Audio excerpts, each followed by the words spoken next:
Welcome you guys to Guiding Color and Light. So the main thing I want you guys to learn today is for you to step out of your comfort zones because that's really where growth happens. Okay, so push the limits of your color, push the limits of your lighting, be intentional with repeatable results. That's super important. Like if you can't repeat the results that you get, how are you ever going to do it again? So just be aware of the new things that you're doing.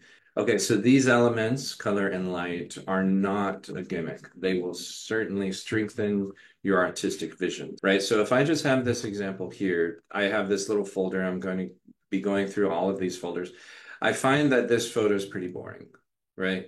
And if we look at something a little more dramatic, let's say, this is a lot more dramatic, right? So if we compare these two, one lighting is really flat, the other lighting is quite dynamic, right?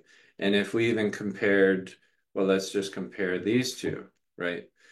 Totally different looks. We're going to talk about portraiture a lot because the majority of you guys are portrait photographers, but we will get into some landscapes and some animals and how to use color and light with those different subject matters, right? Well, first of all, if you guys need any assistance on color accuracy or composition, please refer back to our YouTube channel. Please visit our YouTube channel. Please watch previous webinars. We've talked in depth about color calibration and also about composition and how to get better photographs. Okay, so we all take pictures in our lives, right? Of our families, of our friends, and especially as professional photographers. We all take pictures, all of us. And we use color and light to communicate our moods, our ideas, our feelings, our emotions, right? So I want to start with defining what photography is. Okay, so Wikipedia's definition of photography is the art, application, and practice of creating images by recording light either electronically by means of an image sensor or chemically by means of a light-sensitive material such as photographic film, right? It's all about light. Okay, so lighting. We're going to start with lighting. Lighting is one of the most important tools a photographer can use when creating a mood and telling a story. The amount of light and shadow can add or remove weight from an object, and we'll see that in many cases here. I'm going to show you lots of examples. And it can also add depth or it can flatten depth, right? So when we think about weight, I know I have a good example of here of like some puppies. Okay, like this image or that image of these kittens, right? When I talk about not adding weight, I'm basically making them lighter, fluffier. When I talk about light like this, then these objects appear a lot lighter. And if I want to add a lot more depth to images, then I can certainly do that, right? And this will add depth. Now, this other image, this example decreases the depth, it kind of flattens it, right? So this is what I mean when the amount of light and shadow either adds or removes weight or adds or removes depth. Okay. So then we get into the conversation about high key and low key. So let's just say since I have these animals here, I'm going to start with these, right? Low key and high key. So you guys might have heard these terms before, and low key is high contrast, right? These are low key. These are examples of low key, these two, let's say, right? And these two are examples. So if I just highlight these four, right, the top two are high key because the contrast is decreased, and the bottom two are low key because the contrast has increased. Okay, so I'm going to drive that point home throughout the day. But also, how does color influence, the high key and low key? So let's just stick on high key and low key for now. Okay, so let's talk about how to achieve both. Okay, let's talk about high key lighting. You will use larger light sources to create softer shadows, right? So if I just leave these four, we're just focusing on these four for now. And I'm using Adobe Bridge just to show, but just to make it a little bigger and easier for you to see.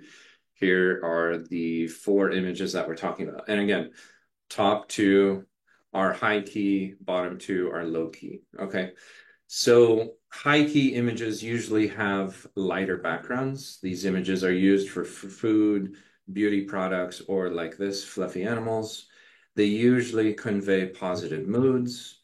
So whether you're in the studio or outdoors, the contrast will be reduced when the shadows are softened or when you add more fill, right? You can overexpose certain areas to help achieve this effect. Okay. So that is high key, right? And I kind of think about that like, high key is more white. This is just how I remembered it when I studied it. And low key is more black. And not necessarily true. It's more just about contrast. So, but that it was an easy way for me to remember um, high and low key.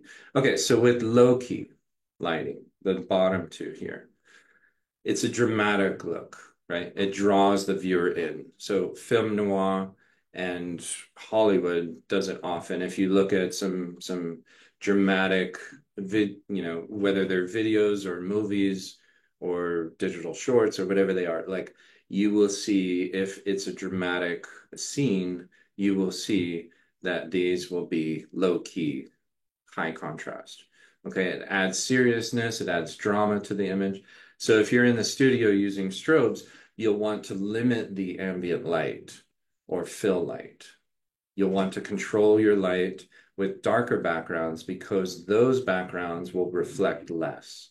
Just like darker skin reflects less, lighter skin reflects more. Same with backgrounds. So the darker it is, the easier it is to control the contrast and the reflective light.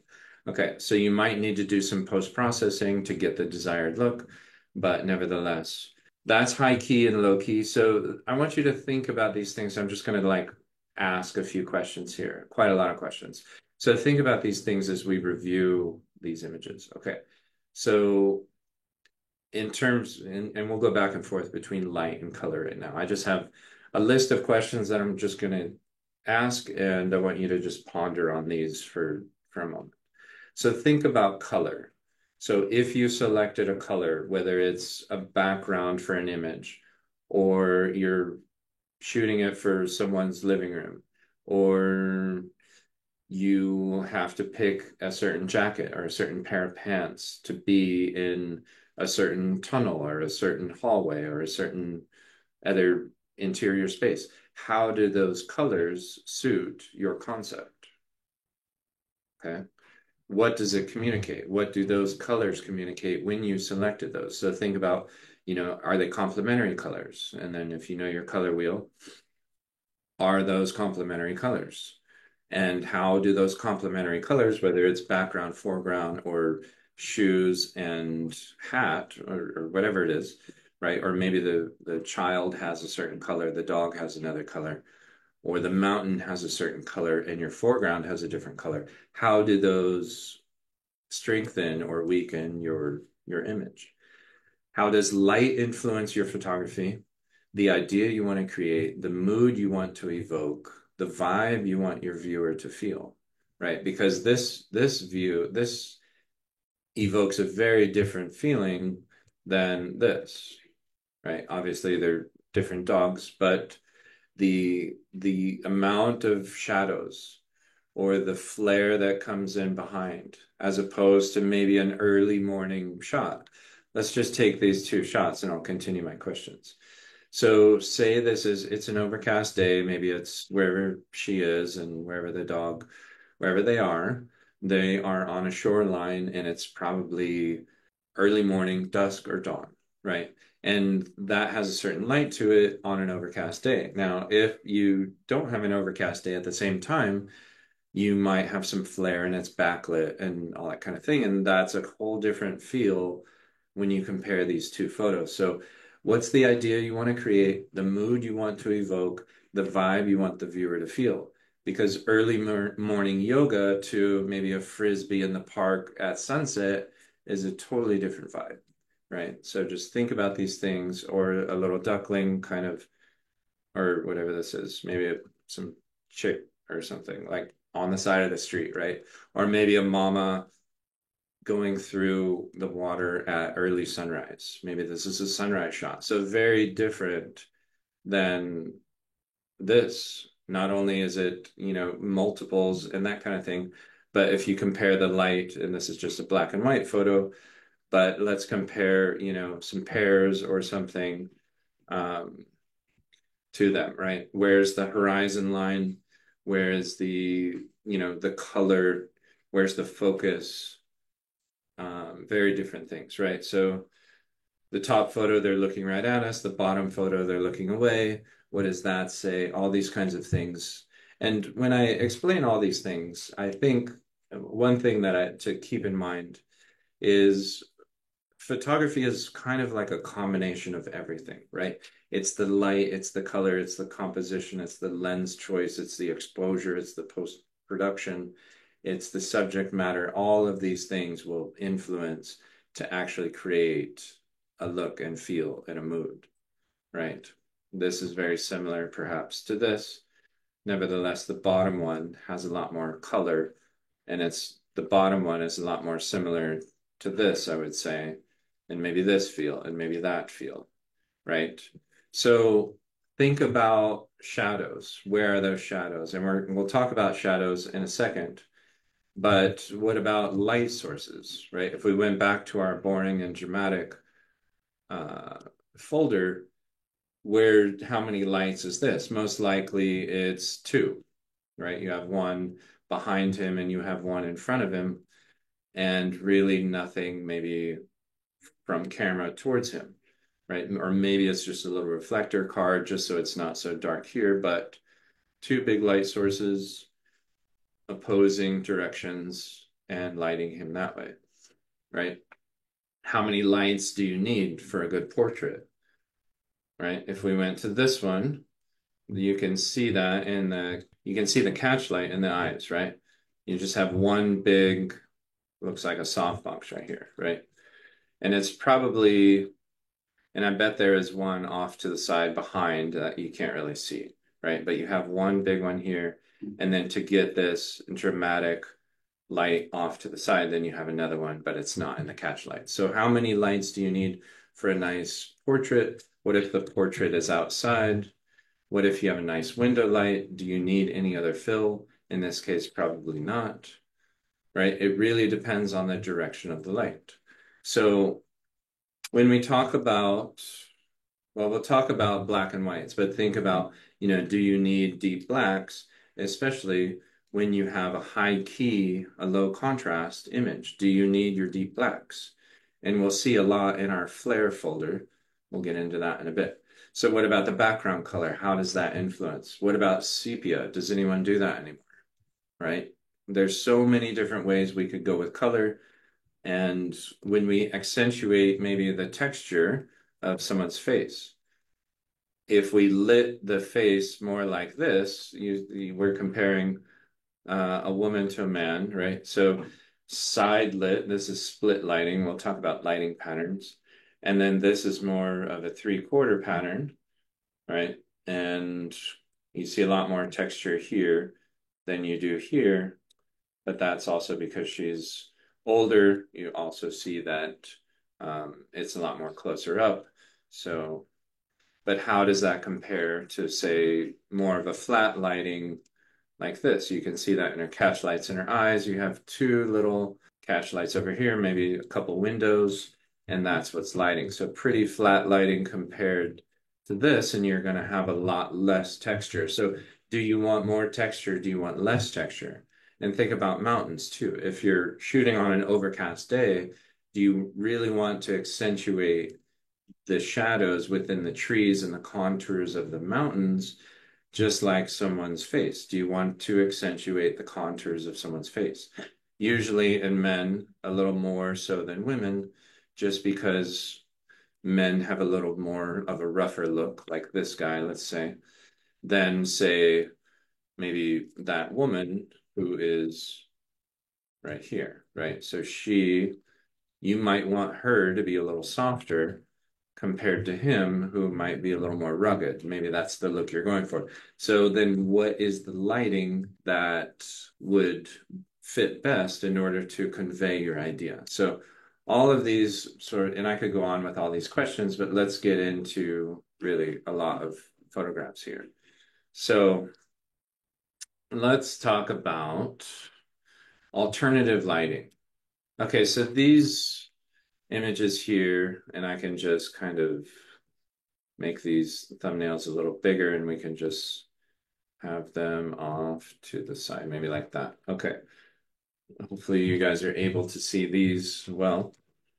So available light and alternate lighting is what I'm calling it. Alternative lighting, sorry. So alternative lighting, it could be sparklers, it could be light bulbs, it could be little things like the light in the box on this one, right? Maybe it's just, and that's kind of a cool thing. You get the ambiance, you get the mood. It's like, okay, she's opening a box, maybe it's Christmas Eve, and it's, you got a Christmas tree, you got a lamp in the background.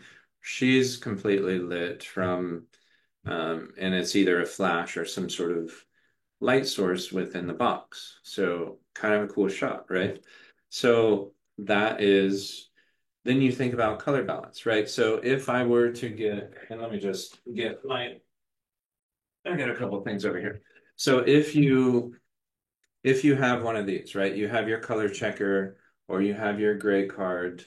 Now, when you set your color balance, you'll set your color balance to be how you want it. If you want it to be a little warmer, then you can get a neutral balance and then turn these lights on, get a neutral balance, turn these lights on, and then you'll warm up that light.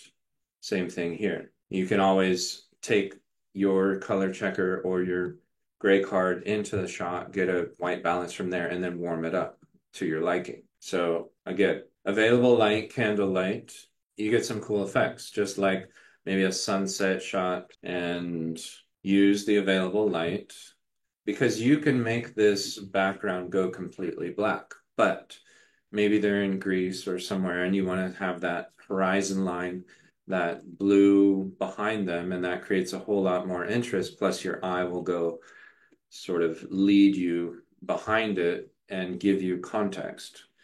No one wants just like a black background. If this was the context, then it's kind of like you lost some of that energy.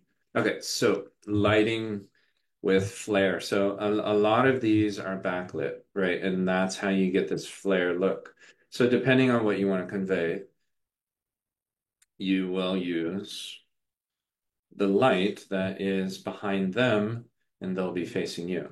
Okay. So you can create moods this way. I'll just back up and just kind of show you these. Right. So if you're looking for more of a mood kind of feel, you can do one of two things. You can either silhouette the image, which is kind of like this in a way, but with flare. And so think about color, think about direction of light. Okay. Long shadows, sunset with flare, right? Literally, there's so many things you can do. And you can do this in studio, you can do this outside, you can do this anywhere, and it creates a nice mood, especially when it's sunset, dusk, or dawn, because you're really going to get long shadows. And I believe I have another folder called Dusk and Dawn, which I'll show you, but it's without flare, right? But flare is a cool thing. And flare, what you're going to get is high key most of the time, high key because the contrast will be less, right? So if you want that look, it's a cool look, right? Creates a lot of mood, creates a lot of energy. And I would say just play around. Maybe if you blow out the whites in certain areas, it's no big deal. Maybe if the blacks don't really have a deep black, maybe it's no big deal. Because if you're going for a mood like this, a vibe, then it's more about the vibe than actually being technical about the blacks and whites and all that kind of thing, right? Like this, there's absolutely no texture you can't see the wood grain of the guitar, doesn't matter, but you know that's wood. You know he's wearing some sort of like a black shirt, but you don't see any texture or any detail, and it doesn't matter. This is just it's vibe, it's about color, and feeling an emotion, right? Same thing. Do it with sports, right? Same thing. It's all backlit, or this is maybe a wedding party or something. You get the flare. And Photoshop has these effects, but it's much easier to do it in camera.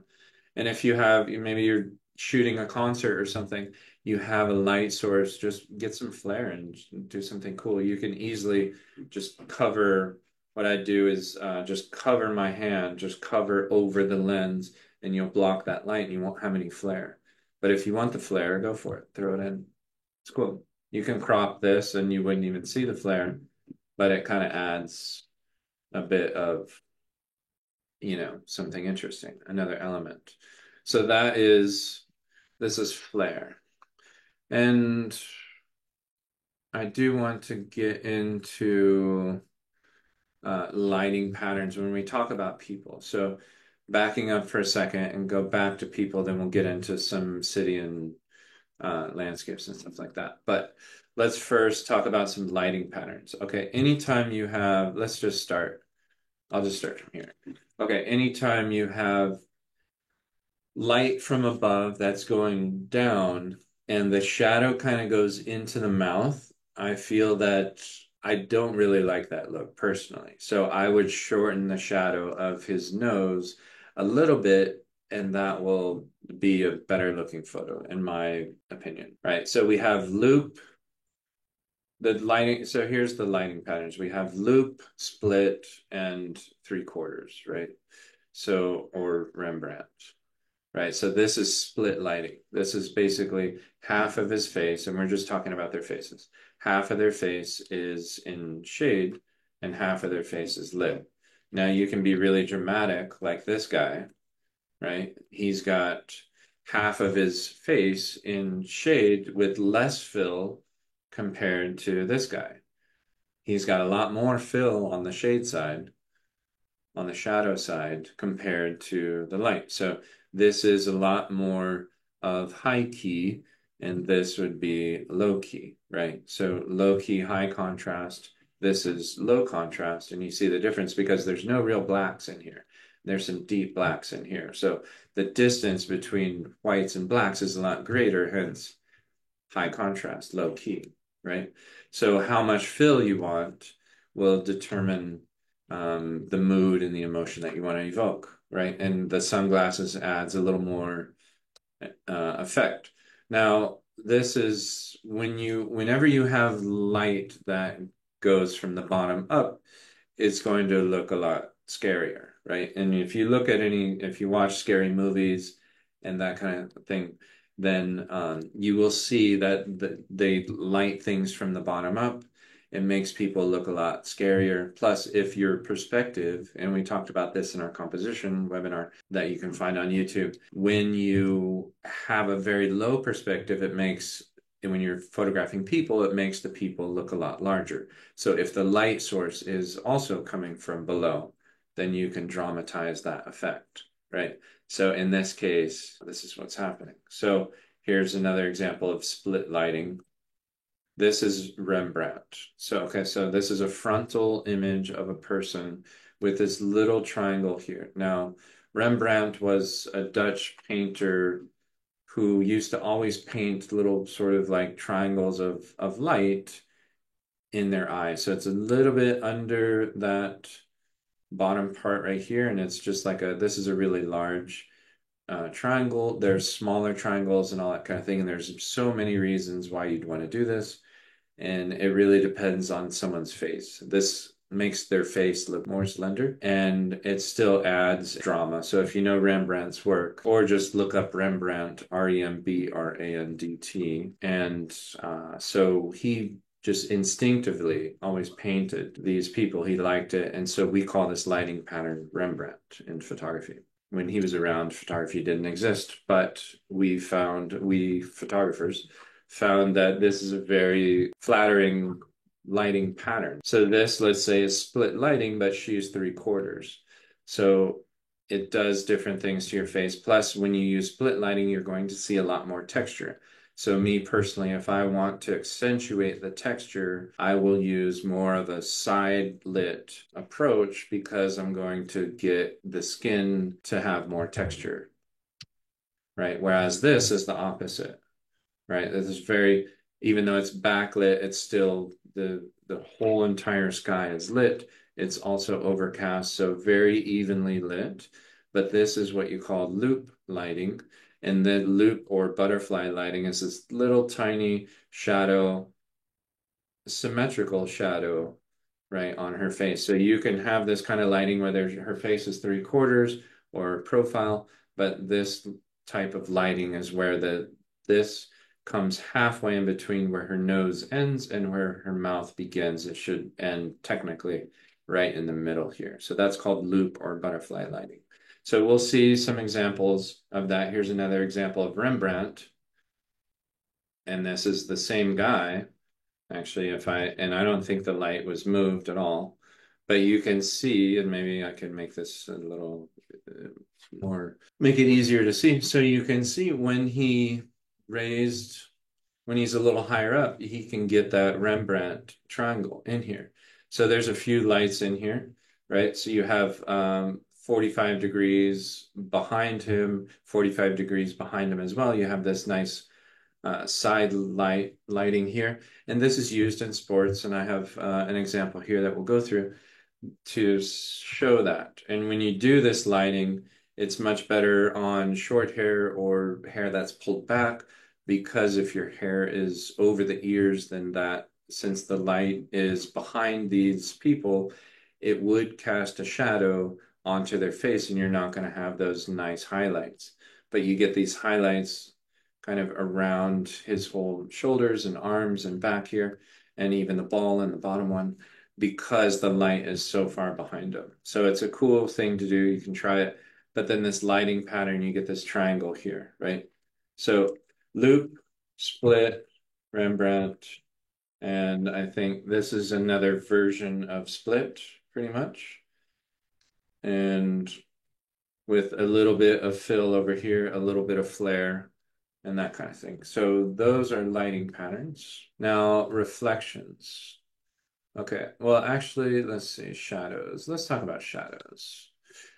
Shadows are cool because you can use elements to make patterns on things, whether a pattern on a person or a pattern on a table. And I think we'll see this in here, I'll just go through these. So this is kind of what I'm referring to. So using an element, putting the element between the light and your subject, and using that element to create shadows onto your subject, right? Whether it's, flowers in this case with the cup of, cappuccino or something. This is basically, you're just using some plants to create some shadows to project. Now, there are other lights. If you're in the studio, they're called Fresnel. I think Fresnel. That's in the chat. So Fresnel lights, you can actually zoom in and project things either in focus on the wall or out of focus, and you can control the amount of focus that the light has. So if you want to, have some letters be projected across your image or letters across the background, you would use some Fresnel lighting to control the amount of focus that those lights have, right? So these are Fresnel. They can be strobes or constant light as well. Okay, so when you talk about, let's just get back here. All right, so these are just some examples of some projected leaves onto people, and for her, like maybe, in Hawaii or Tahiti or wherever she is, put her in the environment and use the light. This is almost like a split lighting. You can see how her face closest to camera is in the shade and furthest away. So three-quarter view and split lighting, and then the closest part is in shade, but part of that shade is caused from the projected shade onto her face, right? So you get some cool effects. It's not just boring flat lighting. You're using elements in the background to actually create more emotion. right? Like this. And just watch your highlights because you know with digital we expose for the highlights. So just watch these hot areas, but you can certainly get some cool effects when it comes to that. And this as well, like I showed in the beginning.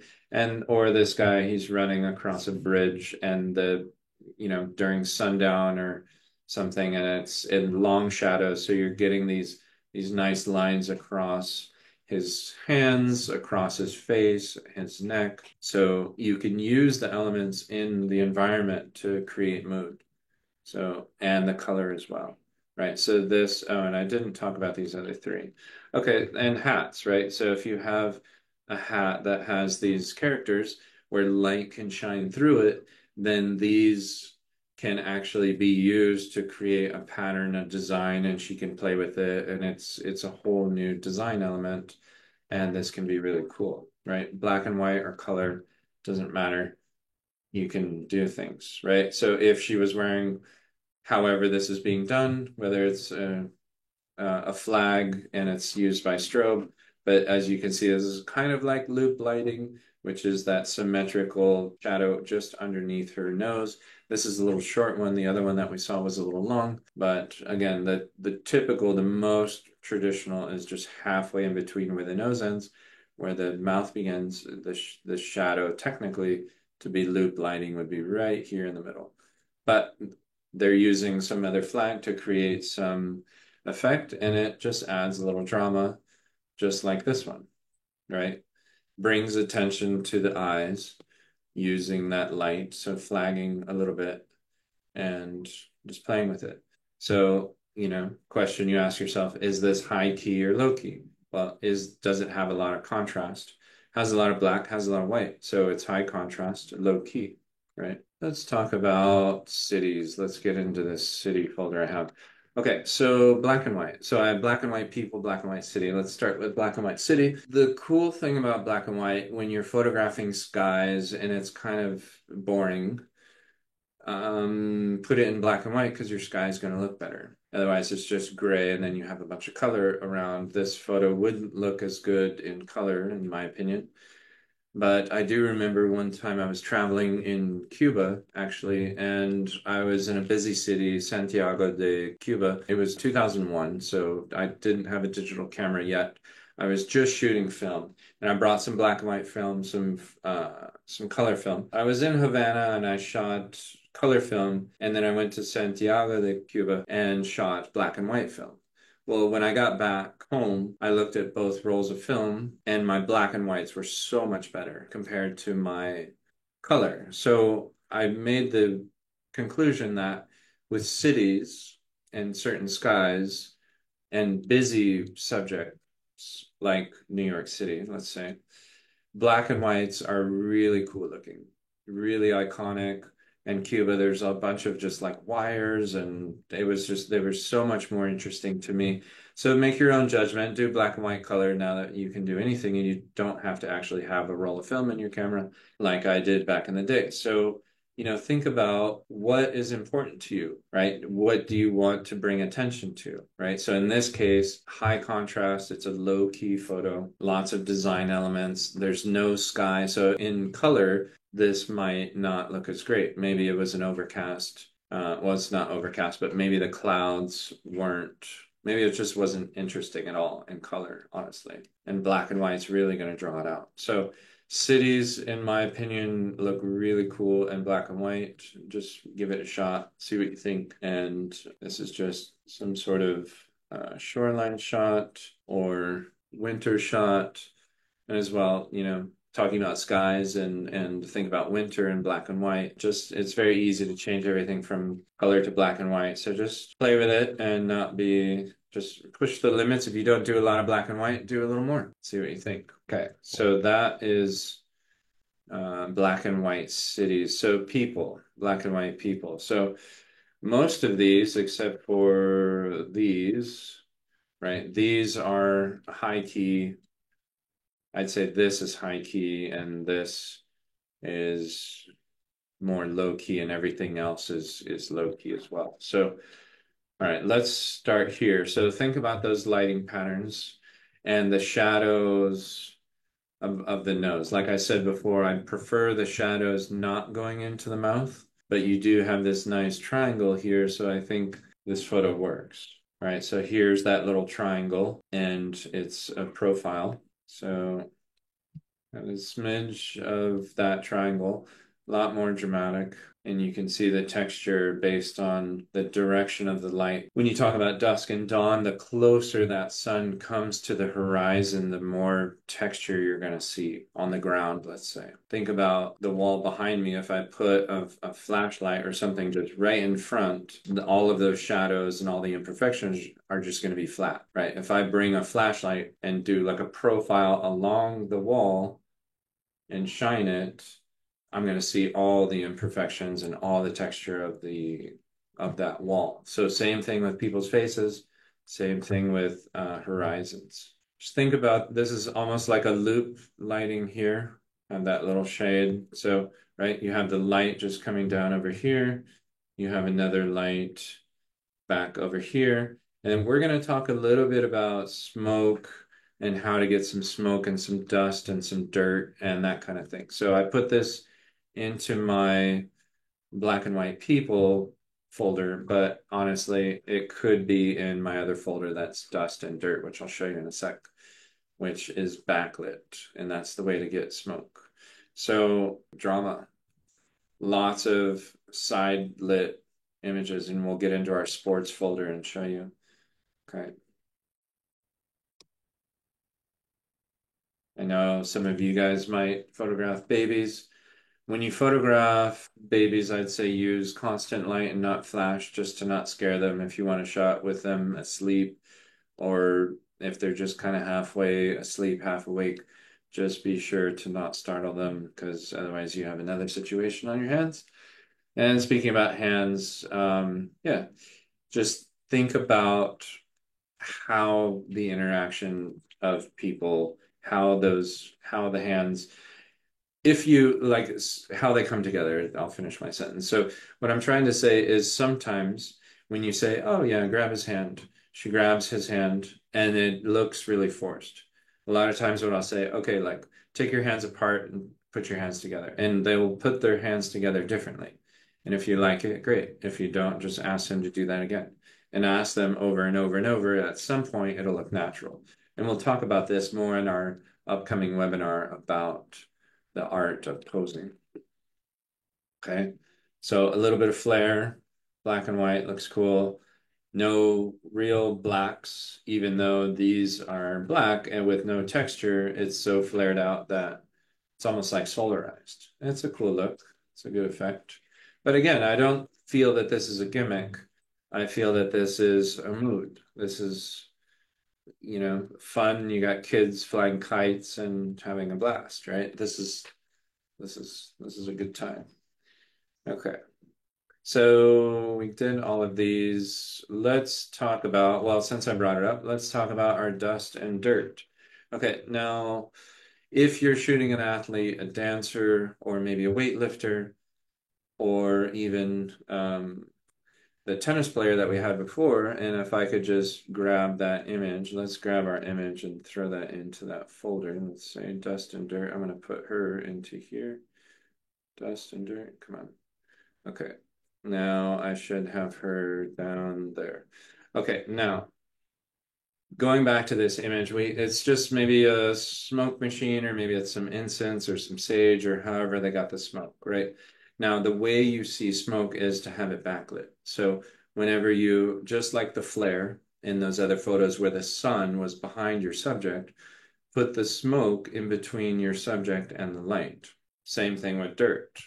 The light source is off to the left. It's a nice sunset shot. And when he slides into home base or wherever he's sliding into, you get a lot more ambience, a lot more effect, a lot more grit, a lot more texture with the light being behind and the dirt and everything being in between your subject and the light. Same thing here, right? Where's the light? It's behind.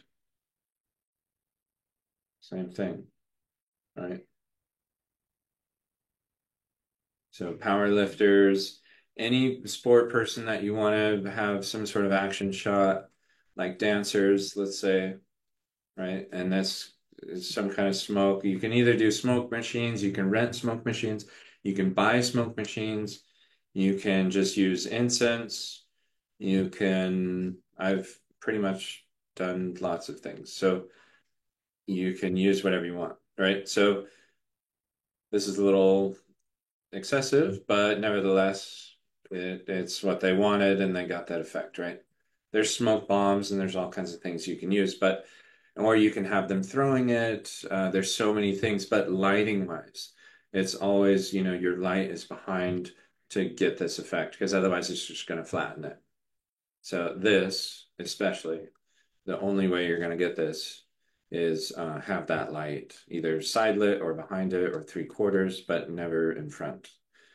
Okay, so fitness, dancers, how are we doing, guys? I know I'm just sort of cruising through these, but any questions, feel free to interrupt. Paul asks, Eric, how do you properly meter in camera when shooting a flare scene, say outdoor portrait with sun in the background? So thanks for your question, Paul. I'd say, well, as you might know, I always shoot tethered. So I am in Capture One using my laptop. And if I'm not tethering, I would use the highlights. So if I have my gray card, and I'll always have my gray card whether I'm tethering or not, but if this little square in the white one is in the highlights, or I'll set my highlights to blink in camera. And when this little square is blinking, or if I want to use a white part here and I get that blinking. So I'd put that in the light source facing the light source and see my highlights, and that would be my exposure. So I'd kind of gauge how much I want to blow that out, right? So and if I'm shooting strobes with ambient light, like the sunset with a little bit of flash fill, then I could strategize, and that's why I tether because I have more control. So if I could, then I could either power up my flash or turn down, because ambient light is controlled by shutter speed and strobes and flashes are controlled with f-stops with your aperture. But I'd probably use my white on the card and then use those highlights if I'm not tethering. If I'm tethering, I'll use the density reading of what it says in Capture One. Fitness and dancers. Okay, so this when you talk about people like that are really fit, the way I think about it is their bodies are the most important thing, and the action that they do are those two things are the most important thing for them.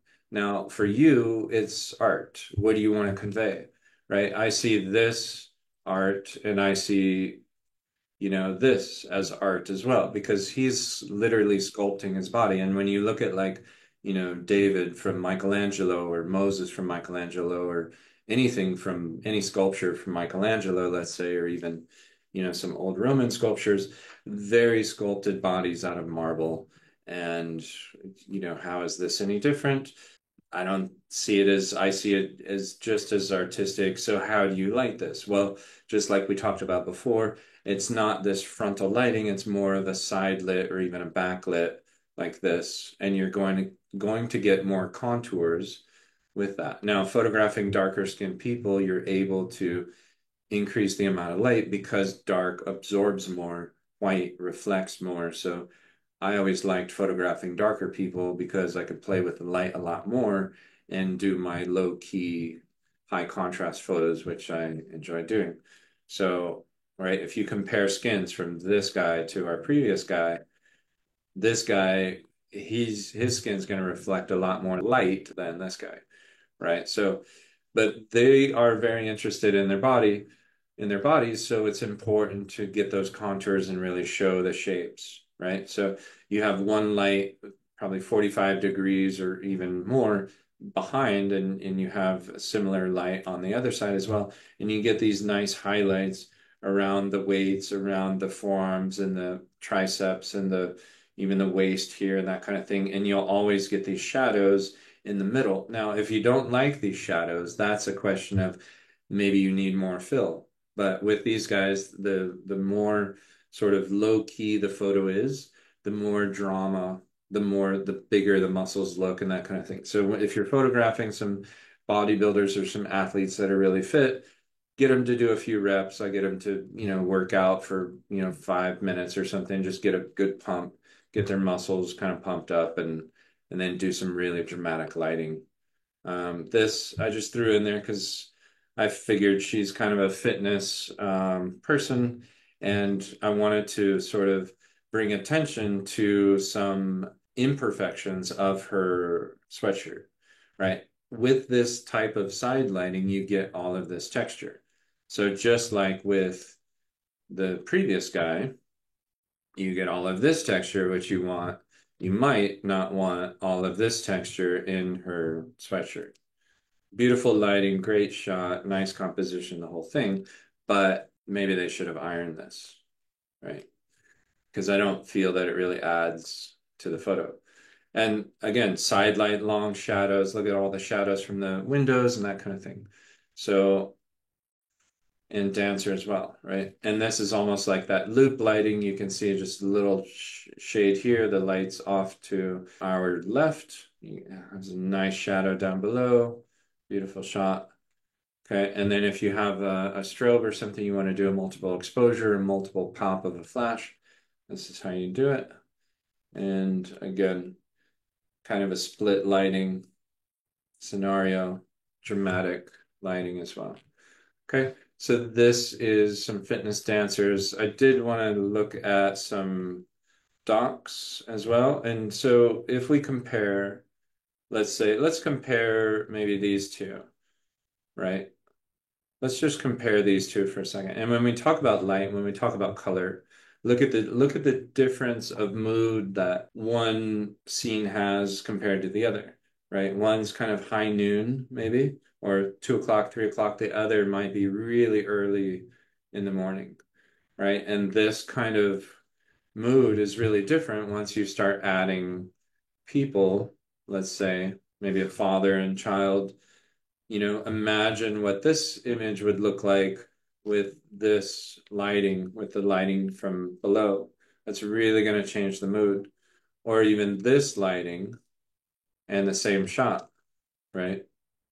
That's really going to change the mood too. So when you go out into the open, you might want to strategize on looking at the weather, thinking about what's the mood that you want to create. Maybe they're like, I want a photo of my son and I on a dock. All right, cool. Well, what kind of mood do you want? What do you want as an artist? What do you want to convey to them? Do you want this kind of feeling where it's just like midday and or maybe it's later in the day, but we're going hunting or we're going fishing or something, or do you want a little more, serene kind of feel or a lot more drama to that as well, or just simply maybe a midday kind of typical shot. So the light, the color, everything's going to influence what you think about and how everything looks, right? So when we talk about our dawn and dusk shot, let's get into these. So there's a lot of musicians here. I'm just going to go through this right now. So dawn or dusk, sometimes, well, it matters just based on where you are in location because the sun sets in a different direction than it rises, right? So if you're in Miami, it's different than if you're in LA, right? So better sunsets in one place compared to the other, or better sunrises compared to one or the other. So think about long shadows, right? If this shot was shot in noon, midday, it wouldn't be as cool, right? You have these long shadows. She's in a forest. You get the feel, right? The colors, she's all blue, it's all green. It works, right? This is nice because, well, composition, mood, energy, the way she holds the guitar is not, typical. Like there's so many great elements as well. Talk about color and backgrounds, beautiful shot. And all of this kind of lighting can be achieved when you're at that sunset, sunrise time. A lot of times you only have a window of maybe 40 minutes or something, maybe sometimes 20 minutes, sometimes an hour, depends on where you are. But you are going to get a much better sort of mood than high noon. Plus, your camera's going to thank you too because your shadows aren't going to be so harsh compared to high noon. It's just you're going to have, these black holes under the eyes kind of thing because the sun is really high. So when the sun is low, faces look better if people are standing. Right. See long, nice shadows. Right. This is a loop lighting, but a little long, I'd say. Or a nice little sunset shot here, or maybe it's sunrise, depending. Right. And this is nice, kind of backlit in a sense, but a little bit overcast. So you got some mountain shots too. So as you know, mountains can change drastically from one to the next. Like if the sun were to be on the front and light it from the front, it's going to have a very different look and feel if you just compare these two to this being front lit, this not being front lit. Totally different look and feel, right? And even this one to that one. This is maybe sunrise, and that's maybe sunset. I'm not sure.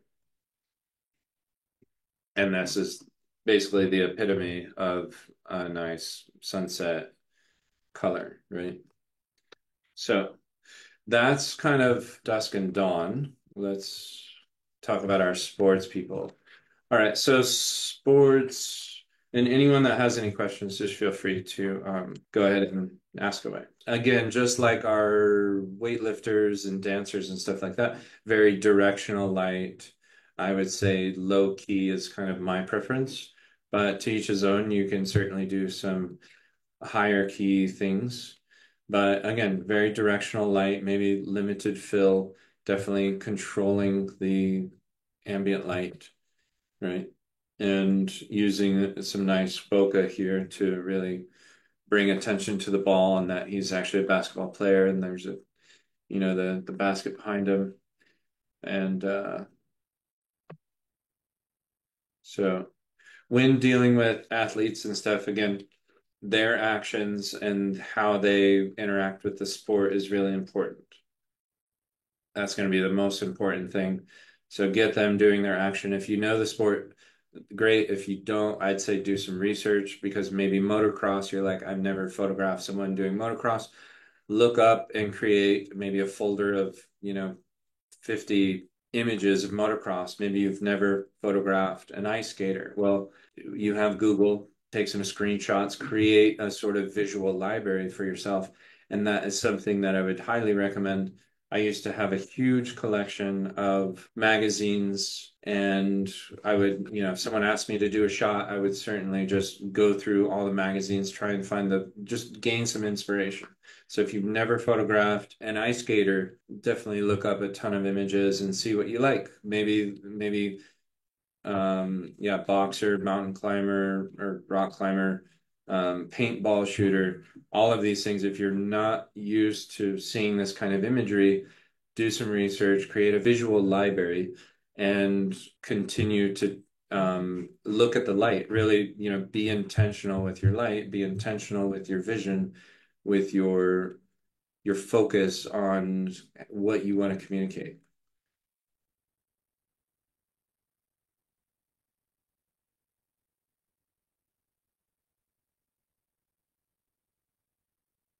Okay, so these are just some examples of, and if you need to do a composite, then, go ahead. Maybe he's in studio, maybe you have a bed for him to jump on or land onto kind of thing, and you get your shot. And basically use all the elements that we've previously talked about, and then think about how those fit into this context, into the context of maybe field hockey or into volleyball or into just regular joggers or maybe some older yogis or maybe a golfer. What's the best portrait for who you're photographing? What's the best light? What's the best color? What's the best composition? Start creating a visual library for yourself. And just like I have here of maybe, black and white, some silhouettes. We'll get into these right now. Some silhouettes And all of these, have some sports, some animals, and just kind of go through and refresh. And when you're in the moment, when you're photographing these people or out in the mountains, you're like, well, I want to do this and I have this vision. Well, how do you get it? If you have them on your phone and you can literally look at it, then you can study that photo and then you can photograph it and then you can check your levels and balances and stuff. And if you have that visual library on your computer, you can literally just pull up that photo either in Capture One or Photoshop or Bridge or whatever and check, what that looks like on screen and compare it with what you're shooting. Or if you photograph it on your phone as well, you can literally check that out. So silhouette, right? Now I got a baseball, golf, right? And this is silhouette. It's basically just, it's backlit, whether it's flare or not. Nevertheless, there's absolutely no fill, and you're just getting shapes. Now, here's a little fill, but when you do something like this, it's kind of really cool, honestly. Like you're like, all right, let's go do some sunset stuff. And when the sun becomes so low and you can't really, or maybe you don't want to add fill, maybe you had this with a flash fill and you got your shot. Well, give them something extra like this. And maybe this is the shot that they'll want to print. Maybe they'll want a huge print of this. It's a beautiful shot. It's an amazing emotion and just in vibe, You don't have to see their faces. I honestly don't really care. And they might not either. You might be very technical, but get out of your technical sort of mindset and just go for the vibe. Go for just deep blacks and just look at shapes. And they might actually prefer this. And you know what? It's less retouching on your part because you don't have to deal with skin or any of that. So you can do it in studio, you can do it outside. Any sort of context works. Whenever you're shooting for anybody, it's cool to just give them like an extra shot. This is super easy to do. It's literally where the light is, where the direction is. And if it's low light like this, you can certainly get a nice low key, which is high contrast look, right? So you get these like really black shapes, and it honestly works with anything. And even if she was completely blacked out, I know you can see her skin and she's wearing black shorts and stuff, but if you just had a silhouette of her and him, well, maybe not so, but if, say, her, if this was a completely black shape, I'm fine with it. And if it's in color, I think it works too. Right. So the amount of, silhouette you can change. Right. So those are silhouettes. So reflections. These are kind of cool because light reflects, right? So when people wear glasses or he's inside because you have all the exterior reflections of the tree, but he's sitting, that tree isn't inside where he is. It's a reflection. Same with the cars in here. So I consider this a good reflection and interesting photograph, right? These reflections on his glasses, I personally don't like. And so I'm just going to go through these like, I don't like kind of thing and just give you a feel. Like I think these reflections on his glasses help. And I think then my point is in showing you this folder is that reflections on glasses can either help or hurt the photo, right? Now, whether you have no reflections like this, or you have these reflections, I don't think these reflections look good. And retouching this isn't fun. These reflections are her knees and kind of those bracelets on her arm. Help or hurt, I don't know. It's just there. I personally don't like them so much. I do not like these. These are kind of distracting. It would depend if this is a series of photos for something. I do like these because it shows context and it shows sunset, whereas there's no other sunset element in the photo, but it adds something to the photo, I think. This, I don't really care for. I think this is cool. If she's on some boat or something and it has this reflection, I think that's an interesting photograph. I don't really care for these reflections. I don't think it helps. So the question I'd ask myself if I'm photographing this stuff is like, do the reflections on the glasses help or hurt? Simply put, I think these help. It creates a vibe. I don't think these help. These are fine. I don't think these help. These are fine. And even the reflections in the glass back here, I think it's totally fine. It's fine if you don't have any at all and they're all wearing sunglasses. Here's reflections in the sand. So just think about reflections as you shoot, whether you're in or out.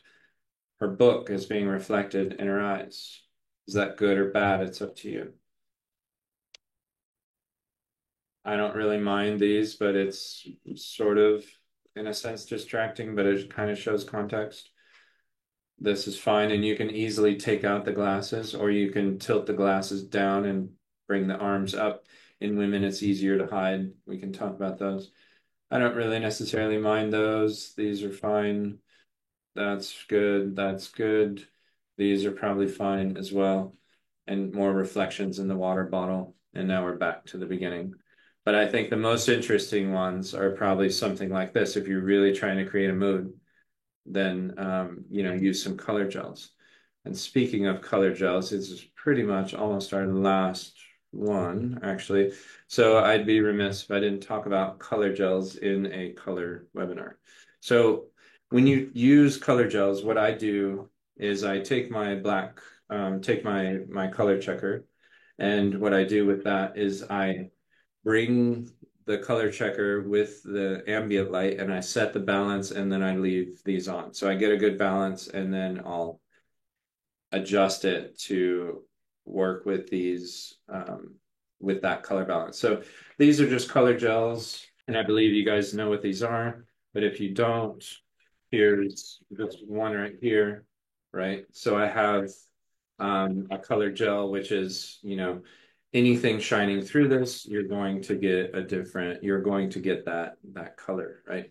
So there's a blue color gel over here. There's a sort of a red pinkish one over here. And you can control that. Just be sure if you're using modeling light on a strobe, make sure you don't melt the gel. If you're using LEDs, the light's not going to get hot and you won't melt the gel. But think about all of the lighting patterns and everything we talked about before. So you can combine that with pretty much anything. And like we said, with the alternative light, then you can create a color balance from there. You can even adjust that with some color gels, right? So you can get some cool effects with this, or you can actually even use, see, like I don't like this reflection here, but these last two photos, you can use a color background and create some sort of almost like a monochromatic image, right? I don't like this photo, but in a sense, let's just do all yellows. Maybe it was used for something and the context made it actually kind of fun and cool, right? But you can use a colored background, or you can use these, colored gels to get that effect. Okay.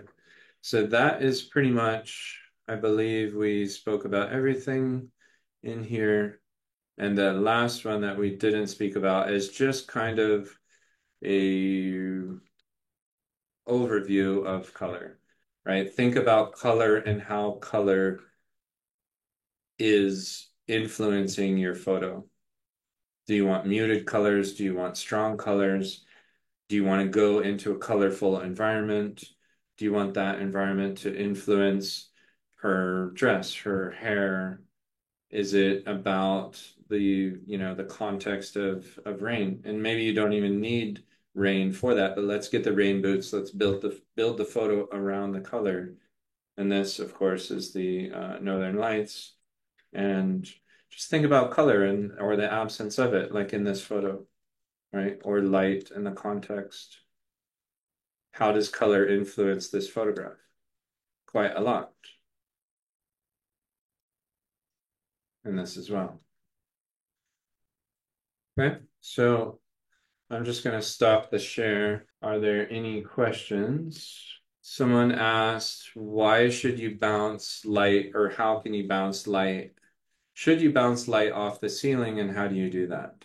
So if you're in a an enclosed room and you have a lower ceiling, you can literally point the flash up, bounce it off the ceiling, and you'll get a whole lot more ambient light that way in your shot.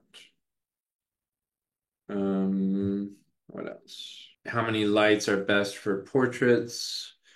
Um, I'd say it really depends on what you're trying to convey and where they are. I honestly like a one light portrait, and I think if you can master a one light portrait, then try a two light portrait.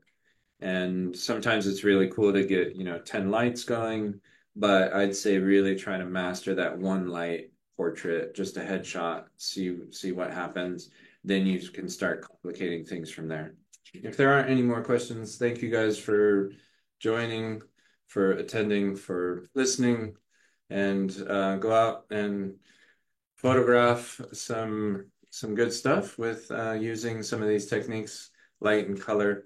And I wish you guys the best, and I'll see you in the next one. Take care, guys.